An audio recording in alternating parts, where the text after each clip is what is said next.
Lisa here, welcome back to my channel and welcome to this unboxing and walkthrough of the Pathfinder Oracle and the Earthbound Oracle by Skull Garden.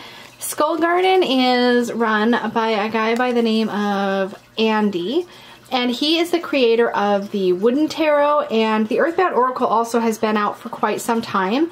I have had that deck on my wish list for ages, but when I saw he was coming out with a new Oracle deck, I just backed the new Oracle deck at the same backer level, or at a backer level that would also get me the Earthbound Oracle at the same time, because the shipping to Canada was a little bit ouchy and I just wanted to combine them so that I could get them. So it was a lot of patience because I've been wanting the Earthbound Oracle for a long time and I obviously needed to wait until this particular Kickstarter was complete. Please forgive any like dark smudges on my fingers. I keep touching like my smudge stick and other things that have like a little bit of mild soot on them, so I keep getting it on my fingers. So this is actually how this arrived. It was all wrapped up in this cloth and then in a shipping box. So I just wanted to open it with you. So here we go. So it looks like it's shipped with a reading cloth of some kind, which I will do my best to show you guys. I'm, as you already know, pretty picky about reading cloths because, well, I have Peggy. So, but this did come with this. This is gorgeous geometric. It looks like it is a Metatron's cube kind of design. But you can see that it is a pretty loose weave, so it's really quite thin, but it's nice, and I don't remember backing or like choosing to pay for this, so this may have just been an extra that he added on. Please don't quote me on that, I can't remember, but it was kind of a nice surprise to see it in there. Now, sometimes what I'll do with cloths like this that I get through campaigns or in subscription boxes and that sort of thing is I will very sweetly ask my wife to sew this onto something a little sturdier so that it has a backing. So I may actually ask her to do that for me, put it on something that will sort of give it more oomph, because it is really pretty. I like the design. I'm just not a fan of the fabric, and I'm a fabric snob because I have Peggy. So I'm gonna set this aside, but let's get into what came in this kit. So first off, I was surprised, and I think it's not a campaign I felt like I needed to babysit. I trust Andrew. He's put out beautiful things before, so I just didn't feel uneasy at any point throughout the campaign. I think he was pretty good with communication and things like that as well. So I had totally forgotten that this was going to come with this key, with this little yes/no coin, which is kind of cool. I don't often ask a lot of yes or no questions, and when I do, I tend to reach for Lenormand, but I think this is super handy to have, so you can just quickly do, like, you know, a coin toss if you need to do that for your divination practice. It also came with, so here's the Earthbound Oracle it came with. We have the actual Pathfinder deck itself with its guidebook. The guidebook is outside the box, which I wasn't expecting, and I'll get into that in a second. But it also came with a mini. Now, I believe the mini was a stretch goal, so I'm actually really excited because I do not yet have a pocket Oracle deck that really can live in my purse. I do have a pocket Tarot and a pocket Lenormand, both mini, but I do not have a mini Oracle, so this is going to probably live in my bag all the time, and then I can always have something to reach for Oracle reading. So that is really cool. We'll flip through this at the end. I obviously have a lot of plastic. So how I'm going to do this, if you're interested in seeing all of this, is I'm going to be flipping through the Pathfinder Oracle first, since that's sort of the main event, and then I'll show the mini, and then I will get into the Earthbound Oracle, which is new to me. So here we go. It looks like it's in a really nice two-piece box. I did get right into the plastic, so I should be able to take that off okay. And we'll see how I do with the other plastic because I brought no sharp objects. So here we have a two-piece box, and the back says, the Pathfinder Oracle is a 48-card diamond-shaped Oracle deck. Each card has 4 meanings depending on which corner faces upwards in a reading: positive, negative, active, and passive. A guidebook is included with all 192 possible readings. This is a deck for bold seekers who aren't afraid to get their claws dirty or sand in their shoes. So I love that. And do we have more plastic? Oh, no, we just have a sleeve. Oh, yay. Oh, this is a nice finish. Okay, so love the backings. Let's get the plastic out of the way. All right, so it looks like it starts that way. Okay. So diamond shaped, which is really interesting. Obviously a diamond is just a square that's been turned sideways, but it's still really exciting. I don't think anybody's really oriented an Oracle deck this way before, so that's really nice. The cardstock feels really good. It feels smooth and matte. It's flexible, but it doesn't feel not sturdy. I'd say probably 330 GSM if I were to guess. Not that my guessing means much, but there you go. I do know that he had originally planned to do this in a linen finish, but he had updated us at a certain point and said that when he got the sample deck, it just felt too flimsy, and he wasn't happy about that, so he switched it back to a smooth matte. So I'm just gonna set that off to the side.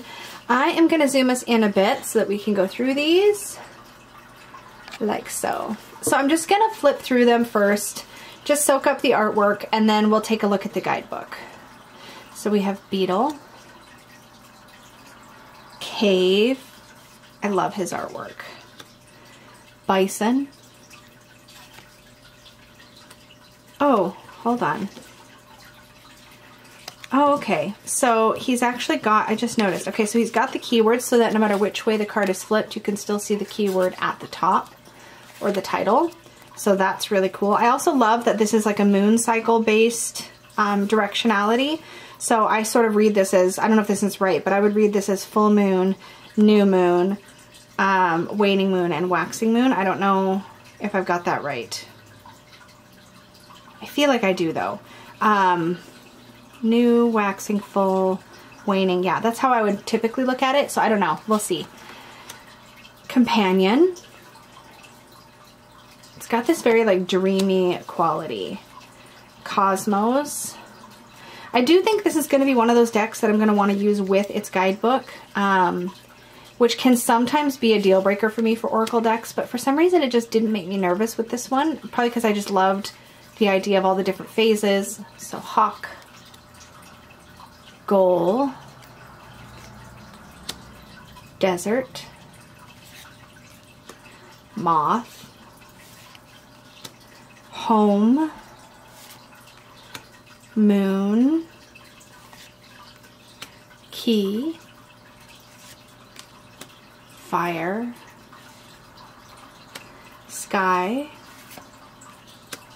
Time, Road, Prism. It's pretty. Yeah, these have a really nice, I want to say maybe like a silk finish or something. They've got a really nice finish on them. They don't feel like that kind of uncoated matte. They feel really good. But they're not rose petal. They're just something smooth. They're really nice. Mountain. Fruit. Now I saw this one in the preview images and I remember being a little bit confused because I wouldn't normally see a mushroom as a fruit. And I mean, his work is a little bit abstract to begin with, but I don't know, there's something about that that just, I'm really curious. I might have to look that one up at the end there. Cup. Love hands is the cup. Flood. Fox. Canyon. Cat. Huh. It's an interesting image. And I wasn't really thinking this whole time of what the images would look like in different directions. And how he probably thought about that. It's really cool, actually. I just realized he probably thought about that when he created the artwork, because there's a feeling that what it looks like from different directions is intentional. The shell, obviously it looks really cool from all directions. The tortoise.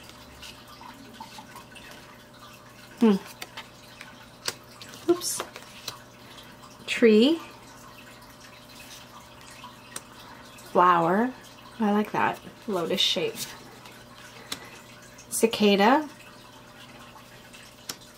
Bridge. Huh. Maybe it's not really meant to be directional. It just, I don't know. Bat. Boulder. Oh, I'm curious what the guidebook says about that. Raven. Again, we have this like, huh. Some of them I just feel like they invite you to turn them around like that. Seed. Huh. I don't know, I'm just fascinated by the directionality. I don't know what it is. Salmon. Sheep. Snow.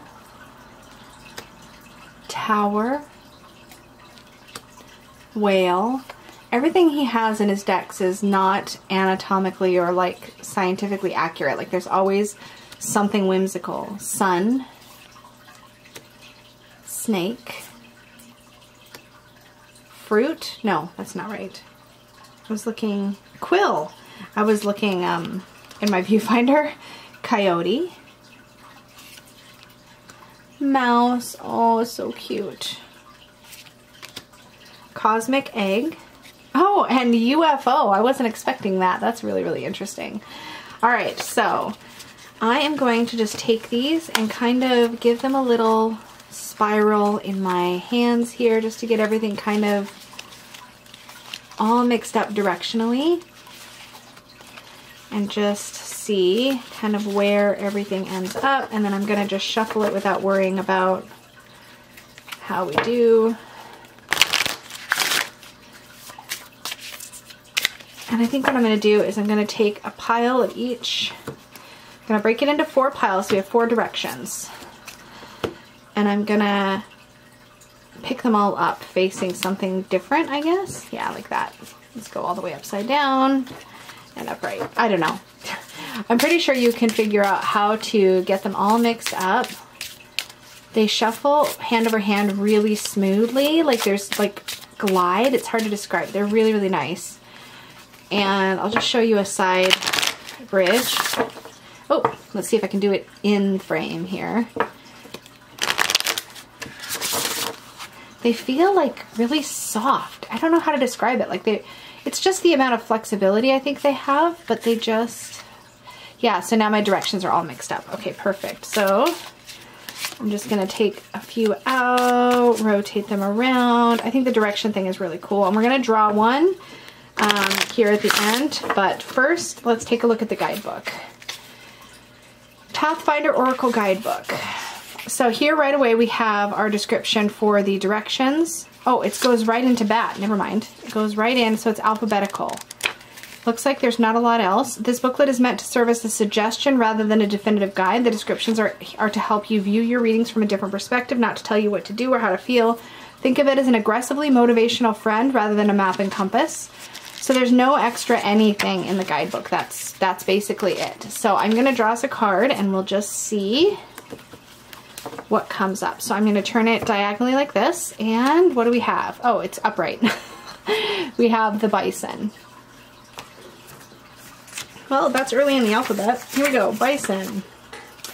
So in the white circle is the negative?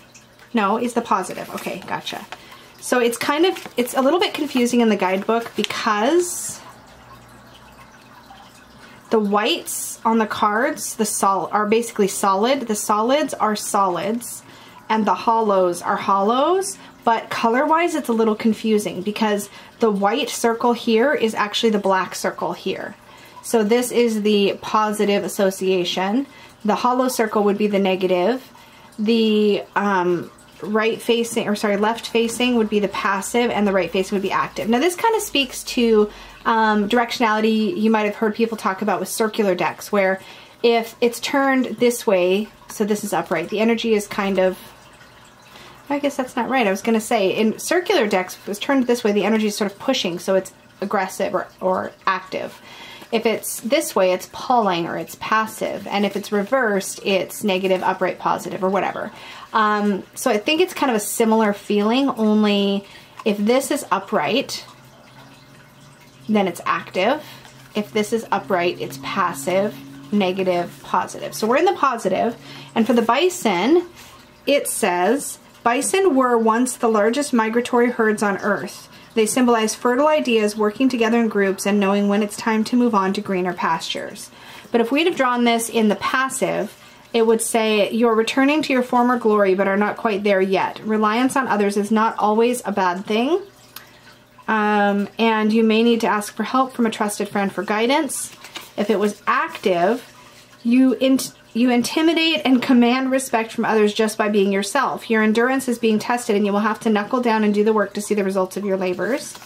And if it were negative, with great numbers comes the contempt of familiarity and mandatory conformity. If you become separated from your group, you may be singled out by your enemies. Poachers may be after the resources that you can provide. So that's really interesting. Let's just see if we can pull another one, maybe see. Ah, so now we have active and we have fruit. This was the one I wanted to look up. That is so funny.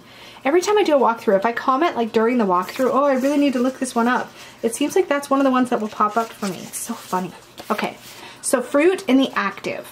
Accept the nourishment given to you and show your gratitude by giving fruit to others. Show gratitude for the energy you received, but don't hoard it for yourself. Huh. Really, really interesting and unique deck. This one will be fun to play with. I'm going to zoom this back out here. Oops, there we go. Before I put this all away, I'm just going to hit it with a little bit of smoke from my rosemary cleansing wand.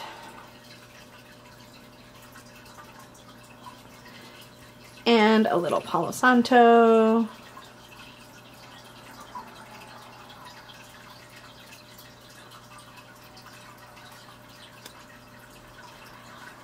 Perfect. Okay, so we're gonna dive into the mini really quickly next. Yeah, so he must have had the guidebook printed separately from the box. I will say I'm not overly fond of the fact that when you flip the box over, like there's a lot of extra room. I don't know if you can see that. There's a lot of extra room in the box. It's almost as if there was room for a thicker guidebook or it was just a measurement thing. I'm not a huge fan of that. I like things to fit fairly firmly. And this is not my favorite box design when it's just like a lift top and it doesn't go all the way down. I would prefer it to go all the way down with thumb cutouts, but that's just me being picky. At the end of the day, it is a really beautiful box.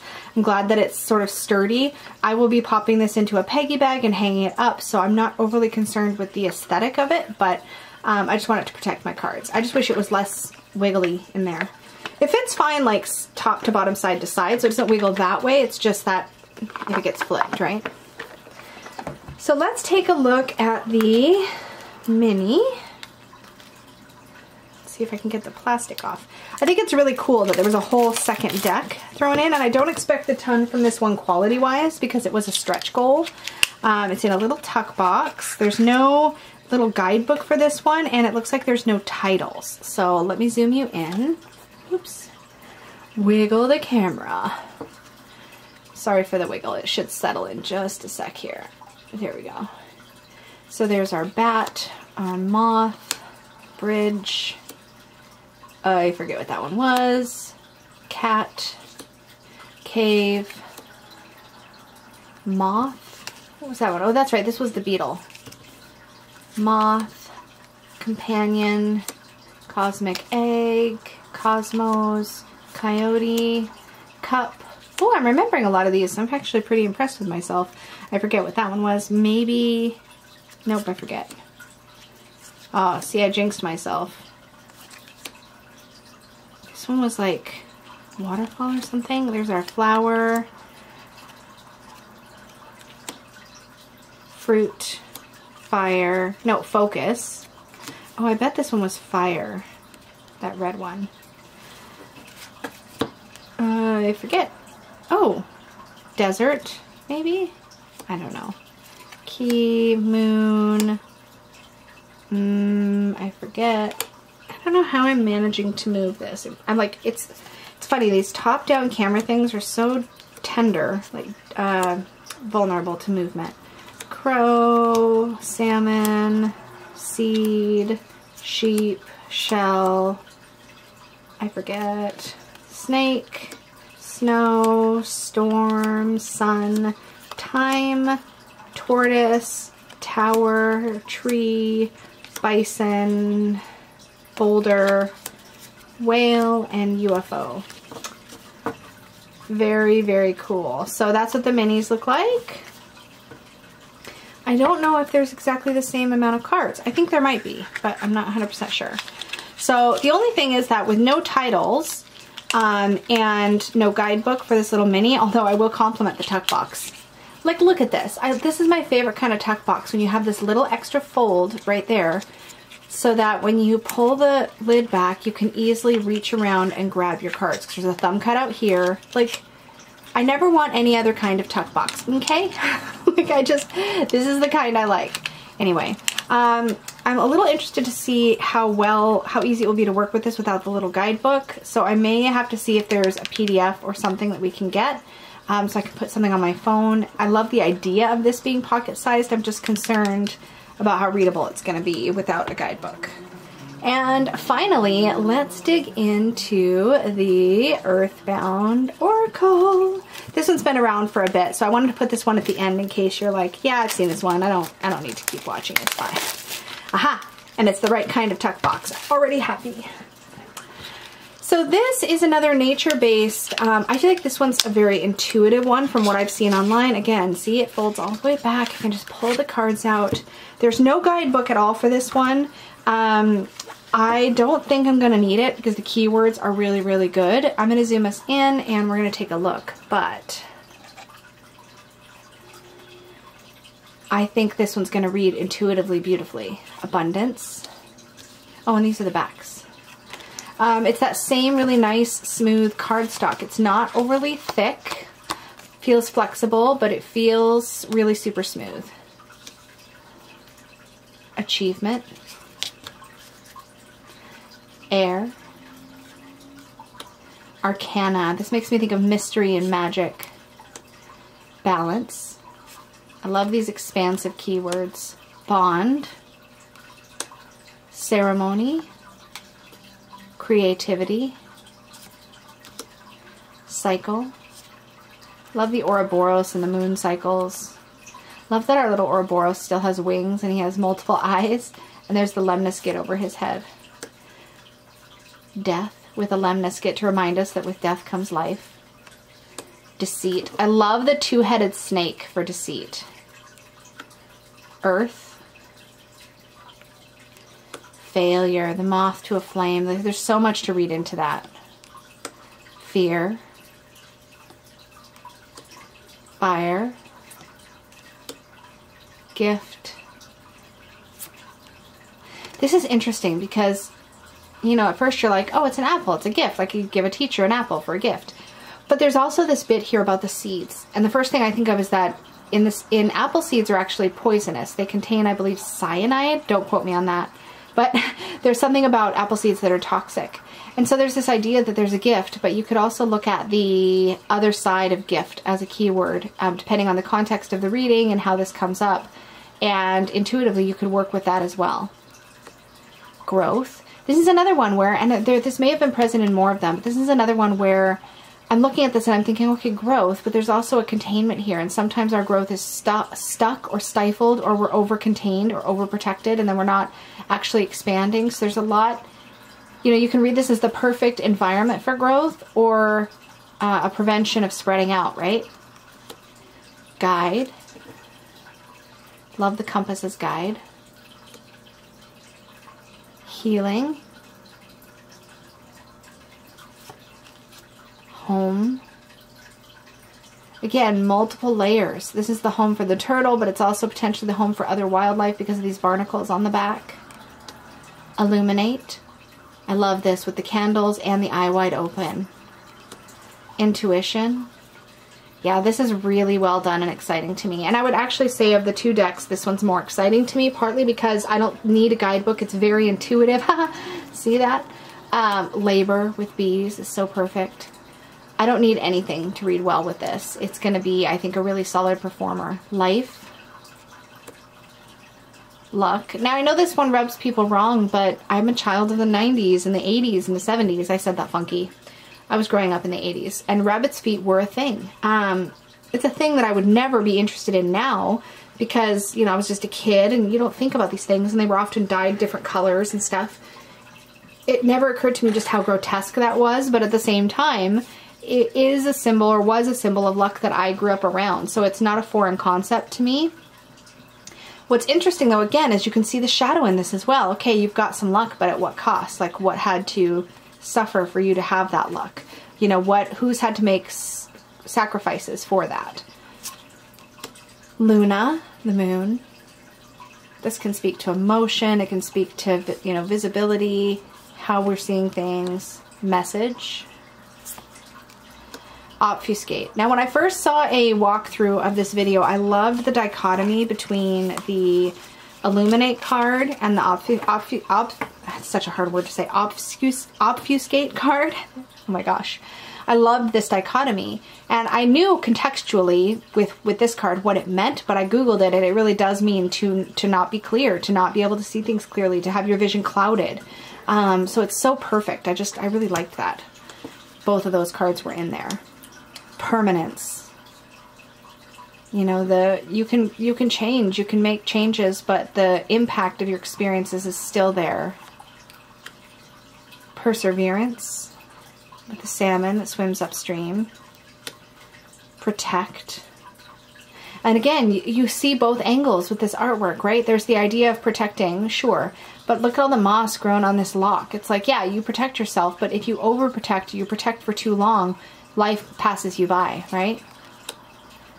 Reflect with the 3 different stages of a leaf and its life cycle. Release. And lilies are often associated with a funeral flower. There's something to be said here about letting go.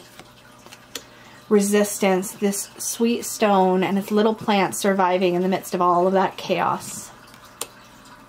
Self. Simplicity. And look here. Sometimes it's not so complicated. Sleep. Soul, the sun. So we have Soul and Luna, which I like. Terra for the earth. Time.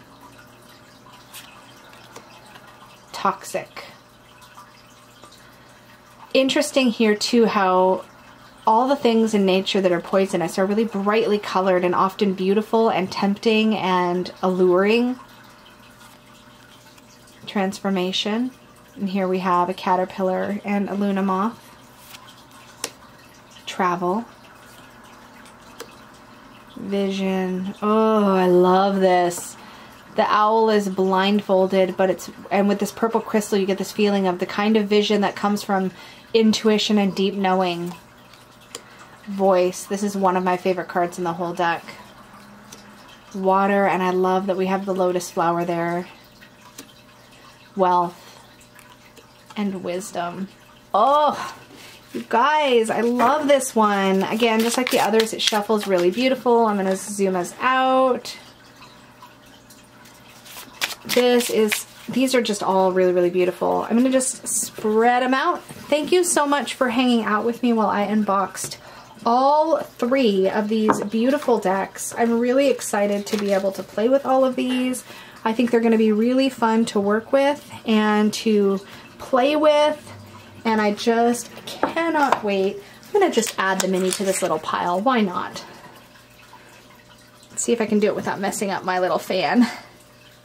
Oh, almost there, almost there. We can do it. And our little yes, no coin. So thank you so much for hanging out with me for this triple unboxing walkthrough. It was really fun to share this with you guys. I'd love to hear your thoughts on these decks. Let me know down below. Do you have any of these? All of these? Are you excited about any of them if you've just been getting these 2 new ones from Kickstarter? Let me know your thoughts down below. I look forward to hearing from you. Remember to like, share, subscribe, all that good stuff. Remember, if you're interested in booking a reading with me, you can do that at supportivetarot.com. Thank you so much, and I'll see you all again very soon. Bye!